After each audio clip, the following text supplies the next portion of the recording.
Welcome back to another episode of Monica Mentors. All right, y'all, we're going to jump right on in. Don't forget, we are in our Lift Off Lab for parents. So, for episode one, we're going to talk about listening without lecturing. And I want to talk to you about hearing the heart beyond the behavior that you see. So, welcome to episode one, guys. You guys know me, I'm Monica Mentors. I am author Monica Martin Fletcher. And today is where we're going to really start to shift into our mentoring together. Y'all, I want this shift to feel powerful to you because I want you to understand you still have power as a parent. I want you to listen without lecturing. This was probably one of the hardest things for me to learn growing up because I always wanted to have the first word, the second word, the third one, and the fourth one. And so you have to help your children understand that real mentorship doesn't start with who has the first and the last word, but it starts with learning how to connect. I'm going to say that again, parents. It starts with how you build a connection.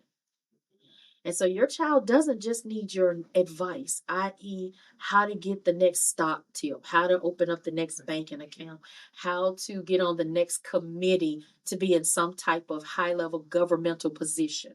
They just simply need your attention. They don't just need your rules and or rules of engagement. They need your ears. I say it all the time, and it's an old cliche, two ears and one mouth for a reason. And today we're going to learn how you can hear their heart without just paying attention only to their behavior. I want to give you guys a couple of key stats that I researched and found as I was preparing for episode one. According to the National Survey of Children's Health, positive communication between parents and children is directly linked to better emotional health and academic performance. If you see them acting out or misbehaving or doing things that you normally would not see them do, if they went from a straight A student in elementary school, preschool, and yet they got the middle school, and you're like, who in the world is this child? You may want to check their emotional intelligence and try to see if you can figure out, kind of pinpoint what's going on with them. There was a study that I found that said that a lack of parent child communication by the age of 10 years old was a significant indicator of seeing depression once that child got to age 20 years old. Now, that's kind of a little hard pill to swallow because a 10-year-old having that much pressure, and then when you get to 20-year-olds, that's literally when they are in college, which, oh my goodness, if you haven't had a chance to go to college, when that show says it's a different world from where you come from, it is. So to take all of that and bunch it up into a mindset that's already fragile from some things that were not dealt with, it kind of incubates them feeling like there's depression on their life. Research shows that the quality of parent child communication is what drives self esteem, their academic success, and their emotional resilience. Now, it is still true, ladies. I'm sorry. We are so much more outwardly emotional. Men are emotional too, but my opinion, men kind of take it more inwardly. But because women, we tend to show it more outwardly, sometimes it puts us in a space where we create these narratives that may not necessarily be what the real picture is. And so, parents, you want to be mindful of that in your children. So, if you've been talking more but connecting less, and this episode is definitely for you. I'm always going to take you guys back to a spiritual reference, Deuteronomy 6:6-7. It says, "These commandments I give you today, keep these on your heart and impress them on your children." Take note again, assuming what our children know gets a whole lot of unnecessary trouble for them and to us. Talk to them when they're at home. Make them get off the game. Remember, you can do that in love, or you can just do like some parents do and just put the game up before the conversation even starts. Now, let me say this, especially some of our parents who I consider um, more high end, our wealthier parents. You have to understand that money is not going to necessarily buy good behavior. Money is not going to necessarily teach your children how to behave in school. Money is not going to even necessarily teach them how to behave in a good manner towards you guys as their parents, their aunts and uncles, their grandparents. And so you have to remember that the connection is so very important as long as you're talking to them. Those two things go hand in hand, and you have to find a way to find balance. Is there always an easy answer to raising children? Absolutely not. Because what has happened in our generation, we have become the internet guide. Everything you need to know now, you can search it. I don't even know if we sit around and have conversations anymore nowadays, unless it's about something we're talking about that we saw online. Your children are no different. The more time that you give them, the more time you're leaving them open to be influenced by things that helps to create assumptions. I can see it now, a conversation going on in school. Well, I do this because my friends do this. My friends made it look easy, so I did it. And so, ergo's assumptions. But have you created a space or help your children create a space, even if some of you guys need to send them to counseling? Have you created a space where you can sit down? They wanted to come to you and say, "Mom and Dad, I heard some kids at school talking about same sex identities. I heard some kids talking about, you know, I'm trying to keep it as clean as I can, but this is an honest lab today. If they come to you and say, "Well, I heard a conversation that the kids are now having, one-sided sex and still thinking they're virgins," which still goes over my head, but it's conversations that they're having. I'm hearing conversations about, I don't even know if I want to be with just one person. I want to be with multiple people.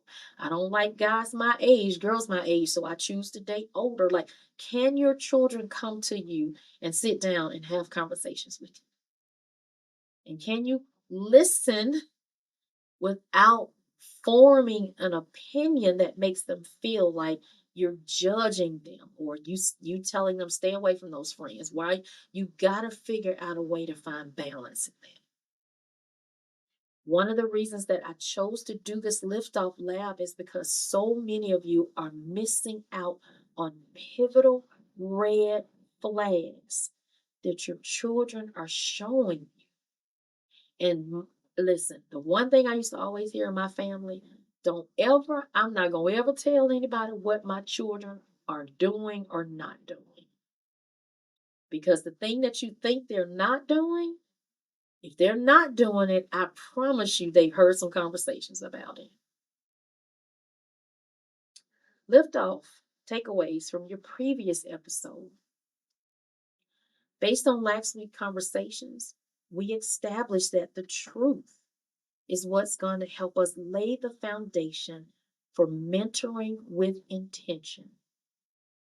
And the truth is going to be worth carrying you forward as you move through this 30-day challenge.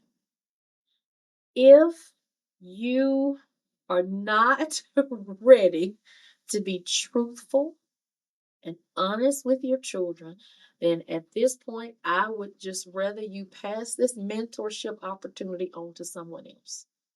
I promise it will all be on my YouTube channel. It will be on my website whenever you need it. But for right now, this 30-day challenge is only for those who are ready to move. So, some takeaways you're going to have to reflect on. Are you willing to listen and learn the right way to speak when you hear your kids say some complicated things? Are you ready to assume that your child knows the truth, but just needs some help expounding on how to understand what they're needing to hear from you instead of their peers? If you hear their heart and what they say hurts, can you walk away and process what they said and then come back and try to have that conversation? Don't ignore it. Don't walk away and act like it didn't matter. But at the same time, can you give your space not to get angry yourself? So, space not to get angry with your child. And say, one of my favorite things, I tell you what, at this particular moment, let's just agree to disagree. And we'll come back to this in 2 days. Put a time frame to it so that you'll hold yourself accountable, and then you'll let your child know that they're still important and it matters to them. But you just need some time to process this thing. I'm going to challenge a lot of you parents that listen.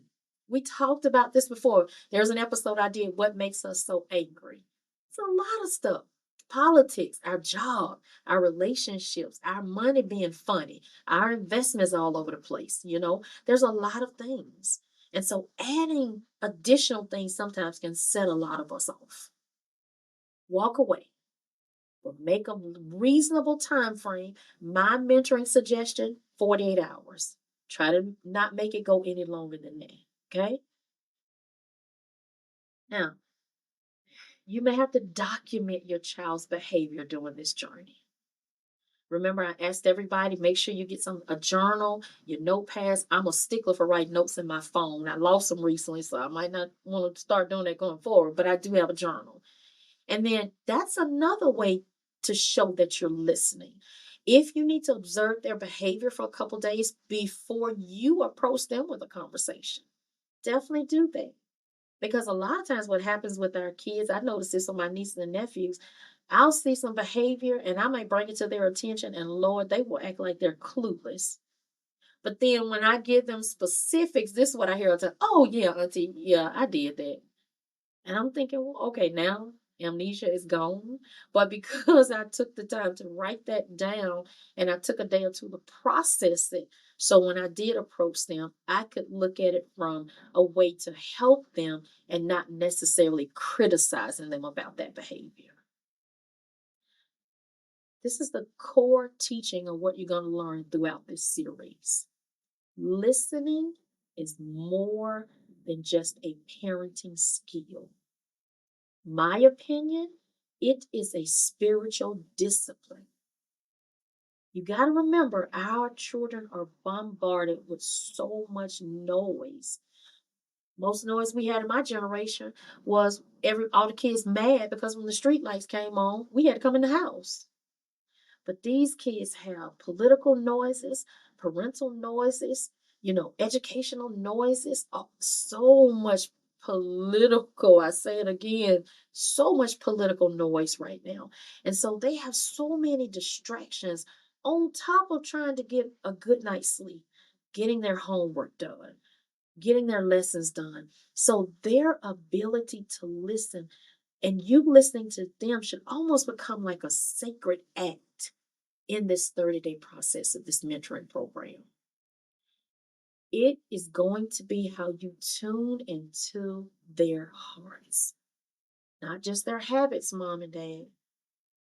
You're going to have to figure out how to respond to their need and not just their behavior.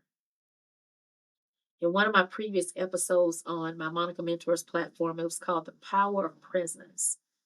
And my guest shares something that still echoes in my mind. She said, your child doesn't need a perfect parent. They just need a present parent. And presence starts with listening. That truth is foundational to this entire 30-day liftoff journey. When we listen without lecturing, we create emotional safety for our children. We tell our children, you matter, your voice matters, and your feelings matter to me. And that's the key that opens the door to mentorship, mom and dad. Y'all know I'm always going to share some biblical foundation because sometimes you look at that child, you may want to fuss and cuss. Pick up your Bible. That's what it takes, trying to help you keep them getting angry. And so James 1 and 19 says, everyone should be quick to listen, slow to speak, and slow to become angry. Y'all, this isn't just about advice. It's a blueprint for spiritual leadership. Listening allows you to respond with wisdom instead of reacting with frustration. Proverbs 18 and 13 says, to answer before listening, that truly is folly and shame. When you jump into correction before connection, you are missing the opportunity to guide your kids with grace. Proverbs 20 and 5 says, the purposes of a person's heart are deep waters, but one who has insight draws them out. I heard recently someone said, I was at lunch the other day, and I heard how my nieces and my nephews will talk to me. I don't have a special formula. The only thing that I can say, and I tell people constantly, is that when I was growing up, that was one of the things that I feel like I didn't communicate enough. I needed someone to listen to me first so that maybe if I said it out loud, I may even come up with my own solution. And that's what ends up happening to my nieces and nephews. They will talk to me and I'll just listen. And sure enough, by the time we get to the end of the conversation, I probably haven't said 3 words, but they heard their answer just by me sitting there and just being attentive to them. And so you can listen is how you figure out and help them to figure out their true identity. Slow down. Listen, because you will even see what they're trying to reveal to you without saying to you. Listening is spiritual warfare in disguise. In a culture that drowns out truth and noise, your quiet attention can become a shield for your children. It's how you fight for their heart without going first to raising your voice. Listen is the first layer of healing any conversation. It'll give you a strategy that will help you to become their mentor. And then you'll help them feel safe talking to you. And safety begins when your child knows that they can speak to you without being afraid. You can't mentor what you won't make space to hear. Shut up, Monica, say that again. You can't mentor what you won't make space to hear. Listening is the bridge between behavior and breakthrough. You have to, in order to establish some daily listening habits, you need to ask your children open-ended questions like, what's been weighing on your heart today? What do you wish I understood more about? What's something that you've been afraid to say to me out loud simply because you're not sure how I'm going to respond? And then, mom and dad, some of you guys are going to have to practice reflective listening. Repeat what they said. If they say, it sounds like if you're hearing I'm overwhelmed, you can say, did I get that right? You feel like you're overwhelmed because you feel like I ignore you. Repeat what you heard them say. Listen, this is going to be a tough one, parents. You got to resist the urge to fix or correct them immediately. You cannot go into this listening to response. Listen to what they said. Take a deep breath. Remember, I mentioned earlier, step back if you have to. Let your silence do the work. Sometimes your children will find the solution just by you sitting there, giving them the space that they need to get it out. You have to be intentional with those moments. Turn off the TV, turn off the games, silence the cell phone. That doesn't just go for the kids, that goes for you too, mom and dad. Sit with your child in silence. And if you have to practice that, please do it. Always affirm that they're important to you. I believe that if you guys practice some of these steps, children, listen to these stats that I found. Children who feel heard by their parents are 40% more likely to develop strong emotional regulation and 30% more likely to succeed academically. Teens with high levels of parental engagement are significantly less likely to engage in risky behavior. Guys, a lot of this came right from the CDC. There was another study I found, Harvard Center on the Developing Child confirms that responsive relationships where children feel seen and heard are the most powerful buffers against stress and trauma. Y'all know we are living in a society now where mental health is at the forefront of a whole lot of situations. So I want to give you a couple of quotes before we close out this episode. Listening is how we earn the right to speak. Don't assume your child knows what you never took time to teach them. When you hear their heart, you heal their hurt. Presence plants seeds. Listening waters them. Mentorship grows them. So, as we close out our first episode in our Liftoff Lab, I hope that you've heard me throughout this entire mentoring session. Listening is the gateway to legacy.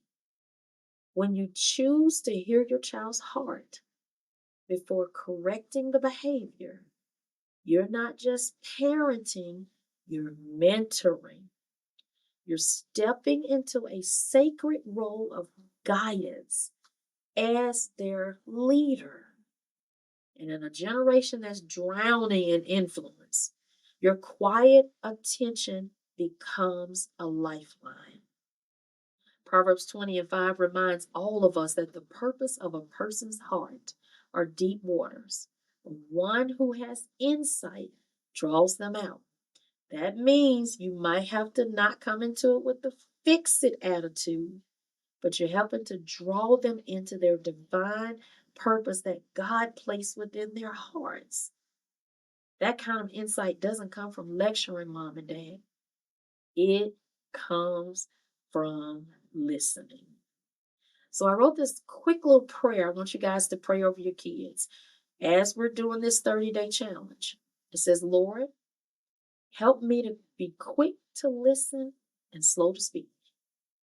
Give me ears to hear my child's heart and eyes to see their need. Teach me how to mentor them to patience and to guide them with grace and to love with your kind of presence. Let my listening be a ministry that draws out purpose, heals their wounds, and builds trust. Amen. Before we close out, here's your action step. I want you to have one intentional conversation this week where you only ask questions, no advice, no correcting. I want you to just listen. And then I want you to write down one thing that you learned about your child that may have surprised you. And this is not just for your younger kids either. So, if this reflection stirs something in you, if you've had a breakthrough, you had a question, or even a moment of struggle, I would love to hear about it. You don't have to walk this journey alone.